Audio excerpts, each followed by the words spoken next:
Le grand port maritime de Rouen enregistre une hausse de 7,3% des exportations de céréales par rapport à l'année précédente, soit un total de 7,45 millions de tonnes, dont les trois quarts sont du blé.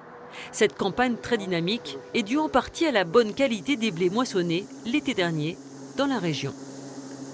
En effet, sur cette campagne, les taux de protéines étaient bons puisqu'ils étaient au-delà de 11% et les poids spécifiques étaient à plus de 78.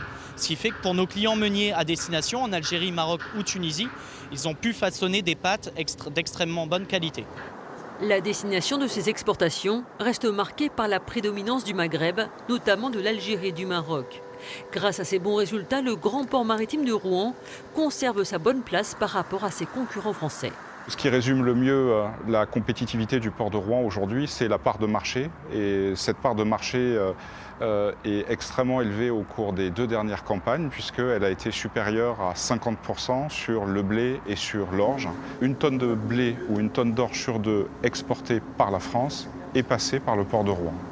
Dans ce contexte plutôt dynamique, les opérateurs céréaliers rouennais ont réalisé des investissements importants pour renforcer leur compétitivité. D'autant plus que le grand port maritime de Rouen vient d'achever des travaux d'approfondissement du chenal, augmentant d'1 mètre le tirant d'eau des navires. En clair, cela permet d'embarquer plus de marchandises à bord.